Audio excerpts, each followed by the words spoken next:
pada akhir hayat Nabi Musa alaihi salam, malaikat maut mendatangi Nabi Musa dengan wujud manusia dan bukan dengan postur aslinya, lalu mengatakan, "Wahai Musa, ruhmu akan kucabut."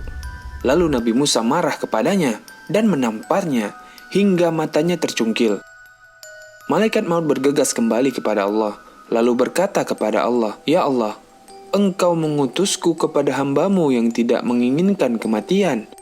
Allah mengembalikan matanya, lalu berfirman kepada malaikat maut, "Kembalilah kepadanya dan katakan kepadanya, apakah engkau masih ingin hidup? Jika masih, maka letakkanlah tanganmu pada punggung sapi. Berapa jumlah bulunya yang tersentuh pada tanganmu, maka Nabi Musa masih bisa hidup. Seberapa banyak tersentuh bulu yang satu bulunya terhitung 1 tahun." Malaikat maut pun kembali menemui Nabi Musa alaihi salam. "Wahai Musa, apakah engkau masih ingin hidup? Jika masih, maka letakkanlah tanganmu pada punggung sapi. Berapa jumlah bulunya yang tersentuh pada tanganmu, maka engkau masih bisa hidup. Seberapa banyak tersentuh bulu yang satu bulunya terhitung 1 tahun." Nabi Musa pun bertanya kepada malaikat maut, "Setelah aku melewati semua waktu yang diberikan, apakah aku akan mati?" Malaikat pun berkata, "Tentu saja." Lalu Nabi Musa alaihissalam berdoa kepada Allah, "Kalau begitu ya Allah, matikan aku sekarang. Hanya saja aku meminta, kuburkanlah aku di dekat Baitul Maqdis atau Masjidil Aqsa sejauh lemparan batu." Yang maksudnya, kuburan Nabi Musa sejauh lemparan batu dari Baitul Maqdis. Dan Allah pun mengabulkan doanya, dan Nabi Musa pun kembali kepada Rabb-Nya. Kuburan Nabi Musa alaihi salam berada di pinggir jalan dan berada di tanah yang berwarna merah. Dan pasti seluruh yang bernyawa akan menemui kematian, siapapun ia, termasuk para nabi. Seperti firman Allah, "Kullu nafsin dha'iqatul maut, thumma ilaina turja'un." Setiap yang bernyawa akan merasakan mati, kemudian hanya kepada kami kamu dikembalikan. Al-Ankabut ayat 57.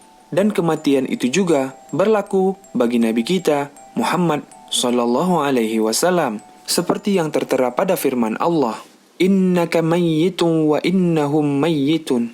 Sesungguhnya engkau Muhammad akan mati dan mereka akan mati pula. Az-Zumar ayat 30. Maka sebelum tiba waktu kita menemui batas hidup, bersegeralah bertaubat sehingga kita selamat di dunia dan akhirat, karena taubat kita masih diterima sebelum ruh sampai ke kerongkongan dan selagi matahari belum terbit dari barat.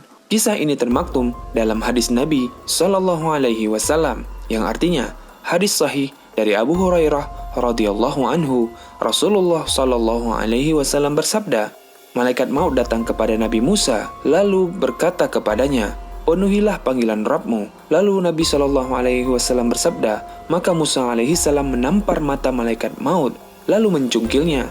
Lalu malaikat maut kembali kepada Allah seraya berkata, 'Engkau mengutusku kepada hamba-Mu yang tidak menginginkan kematian,' dan dia mencungkil mataku. Lalu Allah mengembalikan mata kepada malaikat maut seraya berfirman, 'Kembalilah kepada hamba-Ku, lalu katakan, apakah kamu menginginkan kehidupan?